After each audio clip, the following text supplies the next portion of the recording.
Hello everyone, welcome level to clever. நான் உங்கள் பிரகாஷ். இன்றைக்கி இந்த காணொலியில் ஒரு லேட்டஸ்ட் இன்ஃபர்மேஷன் தான் பார்க்க போகிறோம். அதாவது பார்த்திங்க அப்படின்னா, இந்த எஸ்ஐஆர் ஃபார்மில் நிறைய பேர்த்துக்கு நிறைய சந்தேகங்கள் இருந்துகிட்டே இருக்குது. ஸோ நம்ம டெய்லி வீடியோஸில் சொல்லிட்டு தான் இருக்கோம். பட் இருந்தாலும் பார்த்திங்க அப்படின்னா, ஸோ அவங்களோட சந்தேகங்கள் புதுவிதமாகவே இருந்துகிட்ருக்கு. ஸோ அது போக புதுசாக அதாவது தேர்தல் ஆணையத்திலேருந்து பார்த்திங்க அப்படின்னா சில தகவல்லாம் வெளியிட்டிருக்காங்க. அதையும் நம்ம இந்த காணொலியில் தெரிஞ்சுக்கிறோம். அது தெரிஞ்சதுக்கு முன்னாடி இது வரைக்கும் நீங்கள் நம்ம சேனலை சப்ஸ்கிரைப் பண்ணாமல் இருந்தீங்கன்னா மறக்காமல் சப்ஸ்கிரைப் பண்ணிடுங்க. சப்ஸ்கிரைப் பண்ணாமல் தான் நான் போடுற ஒரு பயனுள்ள வீடியோ உங்களுக்கு நோட்டிஃபிகேஷன் வரும். ஸோ வாங்க இன்றைக்கி வீடியோக்குள்ளே போகலாம். ஃப்ரெண்ட்ஸ், தமிழகம் உட்பட மொத்தம் 12 மாநிலங்கள் மற்றும் யூனியன் பிரதேசங்களில் பார்த்தீங்க அப்படின்னா இந்த எஸ்ஐஆர் அதாவது வாக்காளர் சிறப்பு தீவிர திருத்தம் கொண்டு வந்திருக்காங்க. தமிழகத்திலையும் பார்த்தீங்க அப்படின்னா நவம்பர் 4ஆம் தேதியிலிருந்து டிசம்பர் 4ஆம் தேதி வரைக்கும் இந்த எஸ்ஐஆர் இம்ப்ளிமெண்டேஷன் இருக்கும் அப்படின்னு சொல்லியிருந்தாங்க. ஸோ இதான் பார்த்தீங்கன்னா அந்த எனுமரேஷன் ஃபார்ம். இந்த எனுமரேஷன் ஃபார்ம் பார்த்தீங்கன்னா உங்கள் வீட்டுக்கு பிஎல்ஓ 3 டைம் வருவாங்க. ஸோ அதாவது பூத் லெவல் ஆஃபீஸர்ஸ் அப்படின்னு சொல்லுவோம். ஸோ அந்த ஆஃபீஸர்ஸ் வந்தாங்க அப்படின்னா உங்களுக்கு ஃபார்ம் ஒன்று கொடுப்பாங்க. 2 ஃபார்ம் கொடுப்பாங்க, ஒரே மாதிரி தான் இருக்கும். அந்த ஃபார்ம் பார்த்தீங்க அப்படின்னா நீங்கள் ஃபில் பண்ணி அவங்கள்ட்டே கொடுக்குற மாதிரி இருக்கும். ஸோ அந்த ஃபார்மில் சில டீட்டெயில்ஸ் எல்லாமே இருக்கும். மேலே பார்த்தீங்க அப்படின்னா ப்ரீ பிரிண்டட், அதாவது உங்களோட நேமு, உங்களோட அட்ரஸ் எல்லாமே ஃபர்ஸ்ட் பாக்ஸில் இருக்கும். அடுத்ததாக உங்களோட சீரியல் நம்பர் ஆஃப் எலெக்ஷன், அதாவது அந்த பார்ட் நேமு, அதே மாதிரி அசம்பிளி நேமு, இது எல்லாமே ப்ரீ பிரிண்டடாக இருக்கும். அதுக்கப்புறம் QR கோட் இருக்கும். அதுக்கப்புறம் உங்களோட ஃபோட்டோ டிஃபால்ட்டாக இருக்கும். கடைசியில் புது ஃபோட்டோ நீங்கள் ஒட்டுறதுக்கான ஒரு கேப் கொடுத்துருப்பாங்க. ஓகேங்களா, ஒரு பாக்ஸ் கொடுத்துருப்பாங்க. ஸோ ஓகே, இந்த மாதிரி தான் இருக்கும் ப்ரீஃபில்டு. அதுக்கும் கீழே பார்த்தீங்க அப்படின்னா 3 இன்ஃபர்மேஷன் கொடுத்துருப்பாங்க. அதாவது இன்ஃபர்மேஷன் சொல்ல முடியாது, 3 பாக்ஸ் கொடுத்துருப்பாங்க. 1, 2, 3 அப்படின்னு நீங்கள் பிரிச்சுக்குங்க. ஸோ இந்த 1, 2, 3ல் 1 அப்படிங்கிறது எல்லாருமே ஃபில் பண்ணி ஆகணும். 2, 3 யாரெல்லாம் ஃபில் பண்ணணும் அப்படின்னு சொல்லி நம்ம ஃபஸ்ட்டு பார்த்துடலாம். ஸோ 2002 உங்களோட நேம் ஓட்டர் லிஸ்ட்டில் இருந்தது, நீங்கள் ஓட்டு போட்டிருந்தீங்க அப்படிங்கிற பட்சத்தில் நீங்கள் 1, 2 நான் இங்கே பாருங்கள் க்ரீன் கலரில் டிக் மார்க் கொடுத்துருக்கேன். ஸோ அவங்க எல்லாம் ஃபில் பண்ணணும். ஓகேங்களா, 2002 நீங்கள் ஒரு வேளை ஓட்டு போட்டிருந்தீங்க, உங்களோட சப்போஸ் நீங்கள் ஓட்டு போடல பட் இருந்தாலும் ஓட்டர் லிஸ்ட்டில் உங்கள் நேம் வந்தது அப்படின்னா நீங்கள் 1, 2 மட்டும் ஃபில் பண்ணணும். 3 நீங்கள் ஃபில் பண்ண தேவையில்லை. ஓகேங்களா. ஸோ 1ல் பார்த்தீங்கன்னா உங்களோட டேட் ஆஃப் பர்த்து, கீழே ஆதார் நம்பர், அதுக்கும் கீழே உங்கள் மொபைல் நம்பர், அதுக்கும் கீழே உங்களோட ஃபாதர் நேம், அதுக்கும் கீழே உங்கள் ஃபாதரோட ஓட்டர் ஐடி நம்பர் எழுதணும். அதுக்கும் கீழே தாயாரோடைய பெயர், உங்களோட அம்மாவோட பெயர் எழுதணும். அதுக்கும் கீழே அவங்களோட ஓட்டர் ஐடி நம்பர். அதுக்கப்புறம் நீங்கள் ஒரு வேளை மேரேஜ் ஆயிருந்தது அப்படிங்கிற பட்சத்தில் கணவன் அல்லது மனைவியோட பெயர், அதுக்கும் கீழே அவங்களோட ஓட்டர் ஐடி நம்பர். ஓகேங்களா, இட்ஸ் இனஃப். ஃபஸ்ட்டு நான் 1ன்னு போட்டிருக்கேன் பாருங்கள், அதில் இந்த டீட்டெயில்ஸ் எல்லாம் எழுதணும். எல்லாருமே எழுதிடுவீங்க. இது அவங்களோட சுய விவரங்கள். ஓகேங்களா. ஸோ இதற்கு அடுத்ததாக பார்த்தீங்கன்னா எஸ்ஐஆர் சம்மந்தமாக வரும். ஓகேங்களா. ப்ரீவியஸ் எஸ்ஐஆரில் நீங்கள் ஓட்டு செலுத்தியிருக்கீங்க, நீங்கள் ஒரு வாக்காளராக இருந்தீங்க அப்படின்னா 2வது ஃபில் பண்ணணும். ஸோ 2வதுல என்ன ஃபில் பண்ணணும், எலெக்டர் நேம், அதாவது உங்களோட பெயர் தான் நீங்கள் ஃபில் பண்ணணும். சரிங்களா. ஸோ நான் ஆல்ரெடியே பார்த்தீங்க அப்படின்னா மேலே என்னோடது ப்ரீ பிரிண்டடாக கொடுத்துருக்கு. நான் என் நேம் எழுதணுமா அப்படின்னா கண்டிப்பாக நீங்கள் என் நேம் எழுதணும். ஸோ அதாவது 2002 உங்களோட நேம் எப்படி இருந்ததோ அதே மாதிரி தான் இதில் எழுதணும். சப்போஸ் உங்களோட பேர் ஏதாவது தப்பாக இருந்தது அப்படின்னாலுமே நீங்கள் அதை தான் எழுதணும். 2002 எப்படி இருந்ததோ அதை தான் எழுதணும். அதை நீங்கள் பிஎல்ஓட்டு கேட்டுக்கலாம். அடுத்தது எபிக் நம்பர். அப்போ உங்களுக்கு ஓட்டர் ஐடி நம்பர் என்னவாக இருந்திருக்கும் அப்படின்னு அதை நீங்கள் பிஎல்ஓட்டு கேட்டு எழுதிக்கலாம். அதுக்கு இல்லை ரிலேட்டிவ். ஸோ இப்போது உங்களோட தகப்பனார் பெயர் தான் இருக்குது அப்படின்னா அப்போது உங்களோட தகப்பனார் பெயர் தான் ரிலேட்டிவாக இருந்திருக்கும். ஓகேங்களா. ஸோ நீங்கள் அதை எழுதணும். ஒருவேளை நீங்கள் மேரேஜ் ஆகிருந்து ஒருவேளை ஃபீமேலாக பெண்ணாக இருந்தீங்கன்னா உங்களோட கணவர் பெயர் இருந்தாலும் இருந்திருக்கலாம்.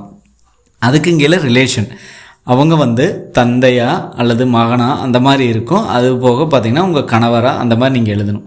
அதுக்கு கீழே டிஸ்ட்ரிக்டு, ஸ்டேட்டு, அசம்பிளி இதெல்லாம் எழுதிருங்க.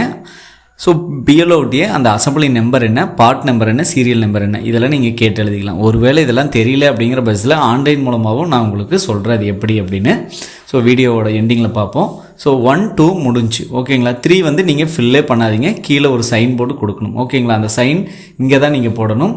So signature of the left thumb impression, நீங்கள் சிக்னேச்சரும் போடுதான் அல்லது இடது கை பெருவிரலும் வைக்கலாம். ஓகேங்களா. அதுக்கப்புறம் பிஎல்ஓ சைன் போட்டு இந்த ஃபார்மை உங்கள்கிட்ட ஒன்று கொடுத்துருவாங்க. ஸோ அவங்க ஒன்று எடுத்துகிட்டு போயிடுவாங்க, அக்னாலஜ்மெண்ட். ஓகேங்களா. ஸோ இது பார்த்திங்கன்னா 2002 உங்கள் நேம் ஓட்டர் லிஸ்ட்டில் இருந்ததுன்னா, ஸோ நான் 2002 என் நேம் ஓட்டர் லிஸ்ட்டில் இல்லை அப்படிங்கிற பட்சத்தில் நான் எதெல்லாம் ஃபில் பண்ணோம்னா 1 ஃபில் பண்ணணும் எல்லாருமே, 2 விட்டுருங்க, 3வது தான் நீங்கள் ஃபில் பண்ண போகிறீங்க. 2002 உங்களுக்கு ஓட்டர் லிஸ்ட்டில் ஓட்டு இல்லை, நீங்கள் 2002 ஓட்டே இல்லை அப்படிங்கிற பட்சத்தில், அதாவது அவங்க பார்த்தீங்க அப்படின்னா 2005 பிறந்திருக்கலாம் அல்லது அவங்க அதுக்கு முன்னாடியும் பிறந்திருக்கலாம். பட் ஒருவேளை அவங்க 1987 பிறந்திருந்தா கூட அவங்க 2002ங்கும் போது 18 வயது நிரம்பியவராக இருக்க மாட்டாங்க. ஸோ அதனால் நீங்கள் அசம்ஷன் பண்ணிங்க 1987க்கு அப்புறம் பிறந்தவங்க, 87 மற்றும் 87க்கு அப்புறம் பிறந்தவங்க எல்லாமே 1 மற்றும் 3 மட்டும்தான் ஃபில் பண்ணணும். சரிங்களா? நீங்கள் அதை கன்ஃபார்ம் பண்ணிங்க. 1987 மற்றும் அதுக்கு அப்புறம் பிறந்தவங்க எல்லாருமே 1, 3 மட்டும்தான் ஃபில் பண்ணணும். ஸோ இப்போ பார்த்தீங்கன்னா இந்த 3வதுல என்ன ஃபில் பண்ணணும்னா, ஸோ இப்போ பார்த்தீங்கன்னா நேம்னு கேட்குது. ஸோ அப்பாவோட டீட்டெயில்ஸ்னால் நம்ம இதில் எழுத போகிறோம். நேம் அப்படின்னா உங்களோட ஃபாதர் நேமு, அதுக்கப்புறம் அப்பாவோட ஓட்டர் ஐடி நம்பரு, அதுக்கும் கீழே ரிலேட்டிவ் நேம்னு இருக்குது. அப்பாவோட ஓட்டர் ஐடியில் யார் நேம் இருக்கும்? தாத்தாவோட நேம் தான் இருக்கும். ஸோ அவரோட நேம். ஸோ அப்பாவுக்கு அவங்க என்ன ஆகுது? உங்கள் தாத்தா அப்படின்னா தந்தை ஆகுது, ரிலேஷனில் தந்தை. டிஸ்ட்ரிக்ட், ஸ்டேட்டு இதெல்லாம் எழுதிங்க. டிஸ்ட்ரிக் கொஞ்சம் பார்த்து எழுதுங்க, நிறைய டிஸ்ட்ரிக் வந்து பிரிஞ்சிருக்கு. ஸோ அதனால் இப்போ எக்ஸாம்பிளுக்கு ஈரோட்லேருந்து திருப்பூர் பிரிஞ்சதுன்னா அப்போ ஒரு சட்டமன்ற தொகுதியாக இருந்திருக்கலாம், இப்போ மாறி இருக்கலாம். ஸோ அந்த பார்ட் நம்பர், சீரியல் நம்பர் எல்லாம் மாறிக்கலாம். ஸோ பார்த்துங்க. ஸோ ஃபஸ்ட்டு நம்ம ஃபில் பண்ணியாச்சு. ஓகேங்களா? இதெல்லாமே ஃபில் பண்ணியாச்சு. ஸோ நம்ம எனுமரேஷன் ஃபார்ம் அப்படிங்கிறது நம்ம ஃபில் பண்ணி கொடுத்தாச்சு அவங்கள்ட்ட. ஓகேங்களா? இதுதான் எனுமரேஷன் ஃபார்ம். ஸோ இந்த எனுமரேஷன் ஃபார்ம் பார்த்தீங்கன்னா 96% வந்து இப்போ பிஎல்ஓ பூத் லெவல் ஆஃபீஸர்ஸ் பார்த்தீங்க அப்படின்னா மக்களுக்கு டிஸ்ட்ரிபியூட் பண்ணிட்டாங்களாமா. ஸோ இப்போ டிஸ்ட்ரிபியூட்டும் பண்ணிட்டாங்க. இப்போ வாரம் பார்த்தீங்கன்னா வரக்கூடிய அடுத்த 2 வாரத்துக்கு சனி மற்றும் ஞாயிற்றுக்கிழமைகளில் உங்கள் ஊரில் நீங்கள் எந்த சட்டமன்ற தொகுதிகளில் இருக்கீங்களோ அந்த சட்டமன்ற தொகுதியில் எந்த சட்டமன்ற வார்டில் இருக்கீங்களோ அவங்க எந்த ஸ்கூலில் நீங்கள் ஓட்டு போட போகிறீங்களோ அந்த ஸ்கூலில் பார்த்தீங்க அப்படின்னா உங்களுக்கு முகாம் வந்து கண்டக்ட் பண்ணுறாங்க. ஓகேங்களா? சனி மற்றும் ஞாயிறில் முகாம் வந்து கண்டக்ட் பண்ணுறாங்க. ஒருவேளை உங்களுக்கு இந்த ஃபார்ம் ஃபில் பண்ணவே தெரியல, ஸோ நான் ஃபில் பண்ணிவிட்டு ஆல்ரெடி அதை எங்கே கொண்டு போய் கொடுக்குறதுன்னு தெரியல அப்படின்னு நினச்சிங்க அப்படின்னாலுமோ, அல்லது இவ்வளோவே வரல உங்கள் வீட்டுக்கு அப்படின்னாலுமோ நீங்கள் அங்கே போய்ட்டு அதை சப்மிட் பண்ணிக்கலாம். ஓகேங்களா?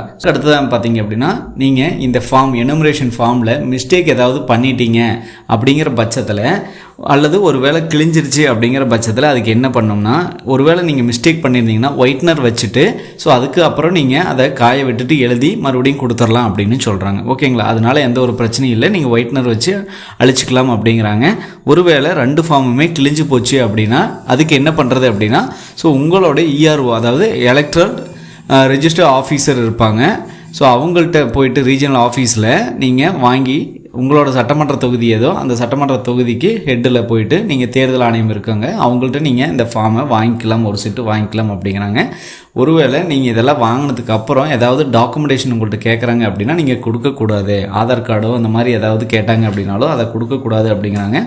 ஸோ அதுக்கடுத்த ஒரு முக்கிய இன்ஃபர்மேஷன் ஒன்று தலைமை தேர்தல் அதிகாரி தமிழ்நாடு அவங்க சொல்லியிருக்காங்க. என்ன அப்படின்னா, 4/12/2025 கணக்கீடு படிவத்தை சமர்ப்பிக்கக்கூடிய கடைசி நாள். இன்னும் சில நாட்கள் தான் இருக்குது. கடைசி நாள் வரை காத்திருக்காமல் உங்கள் கணக்கீட்டு படிவத்தை உடனே நிரப்பி சமர்ப்பித்து விடுங்கள் அப்படின்னு சொல்கிறாங்க. அதாவது நீங்கள் லேட் பண்ணாதீங்க, கடைசி நாள் இருக்குது, 4ஆம் தேதி இருக்குது அப்படின்னு சொல்லிட்டு. ஸோ உடனடியாக பார்த்தீங்க அப்படின்னா நீங்கள் வந்து இந்த ஃபார்ம் எனுமரேஷன் ஃபார்மை ஃபில் பண்ணிவிட்டு, அல்லது ஃபில் பண்ணல அப்படின்னாலுமே நீங்கள் வந்து அதை பிஎல்ஓட்ட போயிட்டு கேட்டுட்டு அதுக்கப்புறம் நீங்கள் ஃபில் பண்ணி அவங்கள்ட்டயே ஒப்படைச்சிட்டு வந்துடுங்க அப்படின்னு சொல்கிறாங்க. ஓகேங்களா? காலதாமதம் செய்ய வேண்டாம் அப்படின்னு சொல்கிறாங்க. ஒருவேளை நீங்கள் காலதாமதம் செஞ்சு உங்களால் பார்த்தீங்க அப்படின்னா பிஎல்ஓட்ட அதை கொடுக்க முடியல அப்படின்னா, சப்மிட் பண்ணல அப்படிங்கிற பட்சத்தில், அதாவது நீங்கள் லேட்டாக கொடுத்து பிஎல்ஓ வந்து ஆன்லைன் மூலமாக சப்மிட் பண்ணல அப்படின்னாலுமே உங்களுக்கு வாக்காளர் பட்டியலில் பெயர் இருக்காது அப்படின்னு சொல்கிறாங்க. 9ஆம் தேதி, அதாவது டிசம்பர் 9ஆம் தேதி வாக்காளர் வரைவு பட்டியல் வந்து தயாரித்து வெளியிடுவாங்க இஆர்ஓ. ஸோ அதனால் பார்த்தீங்க அப்படின்னா அதில் ஓட்டு போட முடியாத ஒரு சூழ்நிலை கூட உங்களுக்கு உருவாகும். அதுக்கப்புறம் பை சான்ஸ் உங்களுக்கு அந்த மாதிரி ஏதாவது டீட்டெயில்ஸ் எல்லாமே மறுபடியும் இதுக்காக கொடுப்பாங்களா அப்படின்னு தெரியாது. பட் இருந்தாலும் நீங்கள் வந்து பார்த்திங்கன்னா முன்னாடியே கொடுத்துருங்க. ஓகேங்களா? ஸோ அதுக்கப்புறம் பார்த்திங்கன்னா இது வரைக்கும் மொத்தம் 96%, அதாவது 95.78% வாக்காளருக்கு இந்த எஸ்ஐஆர் படிவம் வந்து விநியோகம் செஞ்சுட்டாங்க அப்படின்னு சொல்லிட்டு இந்திய தேர்தல் ஆணையம் சொல்கிறாங்க தமிழ்நாட்டில். ஓகேங்களா? ஸோ அதுபோக பூர்த்தி செய்யப்பட்டது, அதாவது ஃபார்ம் வந்து உங்கள்கிட்ட கொடுத்துட்டாங்க. கொடுத்ததுக்கு அப்புறம் பார்த்தீங்க அப்படின்னா அந்த ஃபார்மை ஃபில் பண்ணி நீங்கள் ரிட்டன் கொடுத்துட்டு அதுக்கப்புறம் பார்த்தீங்கன்னா அந்த பிஎல்ஓ பார்த்தீங்கன்னா ஆன்லைன் மூலமாக வந்து ஸோ என்ட்ரி பண்ணி ஆன்லைனில் அப்லோட் பண்ணுவாங்க. ஸோ அப்படி ஆன்லைனில் பதிவேற்றம் செய்யப்பட்டது 35% பதிவேற்றம் செஞ்சுருக்காங்க அப்படிங்கிறாங்க. ஏகபோகமாக இன்னொரு 65% மேலே வந்து பார்த்திங்க அப்படின்னா இன்னும் ஆன்லைனில் அப்லோட் பண்ண வேண்டியது இருக்குது. ஓகேங்களா? ஸோ அதுபோக ஆன்லைன் மூலமாகவும் நம்ம ஸ்டேட்டஸும் தெரிஞ்சுக்கலாம். ஓகேங்களா? ஆன்லைன் மூலமாகவே எப்படி நம்ம ஆல்ரெடி அவங்க பதிவேற்றம் செஞ்சுட்டாங்களா, நான் வந்து பிஎல்ஓட்ட கொடுத்துட்டேன், பிஎல்ஓ வந்து ஆன்லைன் மூலமாக அவங்களோட டீட்டெயில்ஸை என்ட்ரு பண்ணிட்டாங்களா, அதாவது நம்மளோட ஃபார்ம் வந்து அப்லோட் பண்ணிட்டாங்களா அப்படின்னு நம்ம ஆன்லைன் மூலமாகவும் தெரிஞ்சுக்கலாம். அதையும் நான் செக் பண்ணுறேன். அதுபோக 2002 உங்களுக்கு பார்த்தீங்க அப்படின்னா எஸ்ஐஆரில் உங்களோட பேர் இருந்ததா இல்லையான்னு சொல்லி அதையும் நம்ம செக் பண்ணிக்கலாம். நீங்கள் ஆன்லைனில் வந்ததுமே பார்த்தீங்கன்னா erolls.tn.gov.in அப்படிங்கிற இந்த இணையதளத்துக்கு வந்துடுங்க. இதோட லிங்க் டிஸ்கிரிப்ஷனில் கொடுக்குறேன்.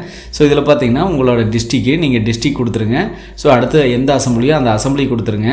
அசம்பிளியும் கொடுத்தாச்சு. அசம்பிளி கொடுத்ததுக்கப்புறம் பார்த்தீங்க அப்படின்னா இப்போது நீங்கள் வந்து உங்களோட பாகம் எண், அதாவது எந்த போலிங் ஸ்டேஷனோ அந்த போலிங் ஸ்டேஷன் நீங்கள் கொடுத்துருங்க. கொடுத்துட்டு கீழே இருக்கக்கூடிய கேப்சா கொடுத்து ஸோ இதெல்லாம் கொடுத்துட்டு சமர்ப்பி கொடுத்தீங்க அப்படின்னா ஸோ அந்த டீட்டெயில்ஸ் எல்லாமே அதாவது பிடிஎஃபாக வந்து வரும். ஓகேங்களா? ஸோ பிடிஎஃப்பில் ஸோ நீங்கள் வந்து இதுக்கு முன்னாடி உங்களோட வரிசை எண் என்ன, பிரிவு எண் என்ன, உங்களோட வீட்டு நம்பர் என்ன, வாக்காளரோட பெயர் என்ன, உறவுமுறை, உறவினர் பெயர், ஸோ ஆனா பெண்ணா, உங்களோட பழைய ஓட்டர் ஐடி நம்பர் எல்லாமே இருக்கும். இதெல்லாம் நீங்கள் செக் பண்ணிக்கலாம். சரிங்களா? ஸோ இது எல்லாமே நீங்கள் செக் பண்ணிட்டா தான்.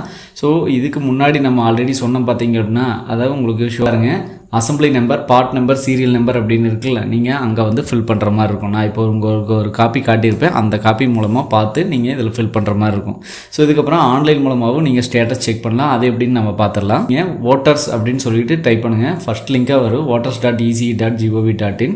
ஸோ இதில் வந்ததுமே பார்த்தீங்க அப்படின்னா நீங்கள் ஃபஸ்ட்டு லாகின் பண்ணுற மாதிரி இருக்கும். ஸோ நீங்கள் ஆல்ரெடி இதில் ஒரு அக்கௌண்ட் வச்சுருக்கணும். ஆல்ரெடி அக்கௌண்ட் வச்சுருந்தால் மட்டும்தான் நீங்கள் இதை பண்ண முடியும். நான் இப்போ என் மொபைல் நம்பர் என்டர் பண்ணிக்கிறேன். இதுக்கான ப்ரீஃப் வீடியோ எல்லாமே பார்த்தீங்க அப்படின்னா நான் இதுக்கு முன்னாடியே நம்ம சேனலில் போட்டிருப்போம். ஸோ நீங்கள் மறக்காமல் பாருங்கள். மொபைல் நம்பர் கீழே கொடுத்துருக்கக்கூடிய கேப்சா எல்லாம் கொடுத்து ரெக்வஸ்ட் ஓடிபி கொடுக்குறேன். இப்போ எனக்கு ஓடிபி ரிசீவ் ஆகிருக்கும். அந்த ஓடிபி நான் இங்கே என்டர் பண்ணிவிட்டு அதுக்கப்புறம் பார்த்தீங்கன்னா என்னோடய ஸ்டேட்டஸ் வந்து செக் பண்ண போகிறேன். ஸோ இப்போ பார்த்தீங்கன்னா நான் லாகின் பண்ணி உள்ளே வந்துட்டு லாகின் பண்ணி உள்ளே வந்ததுமே மேலே உங்களோட நேம் அல்லது அன்டிஃபைடுன்னு காட்டும். இதில் ஃபில் இனமரேஷன் ஃபார்ம் அப்படின்னு இருக்குது. அதை ஓகே கொடுத்துருங்க. அதை ஓகே கொடுத்து ஃபஸ்ட்டு நீங்கள் ஸ்டேட்டு தமிழ்நாடுனா தமிழ்நாடு கொடுத்துட்றீங்க. அடுத்தது உங்களோட எபிக் நம்பர். ஸோ இந்த எபிக் நம்பர் அப்படிங்கிறது நீங்கள் ஆல்ரெடி பிஎல்ஓட்டு கொடுத்துருக்கீங்க. ஸோ பிஎல்ஓவும் பார்த்தீங்க அப்படின்னா அதை வந்து வாங்கிட்டு போயிட்டு அவங்க அப்லோட் பண்ணியிருந்தாங்க அப்படிங்கிற பட்சத்தில் ஸோ உங்களுக்கு எந்த மாதிரி ஸ்டேட்டஸ் வரும் அப்படின்னு சொல்லிட்டு நான் உங்களுக்கு சொல்கிறேன். சர்ச் கொடுக்குறேன். சர்ச் கொடுத்து பார்த்தீங்கன்னா இங்கே பாருங்கள், your form has been already submitted with mobile number அப்படின்னு சொல்லிட்டு ஒரு மொபைல் நம்பர் வருது. For more detail contact your BLO. அதாவது இந்த வாக்காளர் பார்த்தீங்க அப்படின்னா அவரோட ஃபார்ம் வந்து பிஎல்ஓட்ட கொடுத்து பிஎல்ஓ பார்த்தீங்கன்னா ஆன்லைன் மூலமாக சப்மிட் பண்ணிட்டாங்க. ஸோ இவங்களுக்கு எந்த ஒரு பிரச்சனையும் இல்லை. ஓகேங்களா? ஸோ ஒருவேளை இவங்க வந்து சப்மிட் பண்ணல அப்படிங்கிற பட்சத்தில் அது என்ன வரும் அப்படின்னு சொல்லிட்டு அதையும் நான் உங்களுக்கு சொல்லிடுறேன். இது மறுபடியும் அவங்களோட ஸ்டேட்டை செலக்ட் பண்ணிக்கங்க. ஸ்டேட்டை செலக்ட் பண்ணதுக்கப்புறம் ஸோ அவங்களோட அதாவது ஆன்லைன் மூலமாக அவங்க பண்ணியிருந்தாங்க. சப்போஸ் அவங்க பண்ணவே இல்லை அப்படிங்கிற பட்சத்தில் ஸோ அவங்களுக்கு என்ன ஸ்டேட்டஸ் வரும் அப்படின்னு சொல்லிட்டு அதையும் நம்ம செக் பண்ணிடலாம். ஸோ இப்போது அவங்களோட ஓட்டர் ஐடி நம்பர் என்டர் பண்ணியாச்சு. என்டர் பண்ணிவிட்டு சர்ச் கொடுக்குறோம். சர்ச் கொடுத்தும் பார்த்திங்கன்னா இங்கே பாருங்கள் ஃப்ரீ ஃபில்டு இன்ஃபர்மேஷன் அப்படி ட்ராப் டவுன் வரேன் வந்ததும் பாருங்கள். ஸோ இங்கே பாருங்கள் ப்ரீ ஃபில்டு இன்ஃபர்மேஷன் இவங்க வந்து இன்னும் சப்மிட் பண்ணலை அப்படின்னு வருது. ஓகேங்களா? ஸோ இவங்க ஆன்லைன் மூலமாகவும் பண்ணல, ஆஃப்லைன் மூலமாகவும் பண்ணல. ஸோ இப்போ சென்ட் ஓடிபி கொடுத்து இதெல்லாம் பார்க்குற மாதிரி இருக்கும். சரிங்களா? அதான் ஃப்ரெண்ட்ஸ், இந்த வீடியோவில் பார்த்திங்க அப்படின்னா நிறைய இன்ஃபர்மேஷன் நானும் சொல்லியிருப்பேன், நீங்கள் கேதர் பண்ணியிருப்பீங்க அப்படின்னு நினைக்கிறேன். ஸோ கண்டிப்பாக இந்த வீடியோ உங்களுக்கு ஒரு யூஸ்ஃபுல்லாக இருக்குன்னு நினைக்கிறேன். யூஸ்ஃபுல்லாக மற்றவங்க ஷேர் பண்ணுங்கள். மற்ற வீடியோவில் சந்திக்கும் முறை உங்களிடமிருந்து விடைபெறுவது உங்கள் பிரகாஷ். கடினமாக இருக்க மக்களே.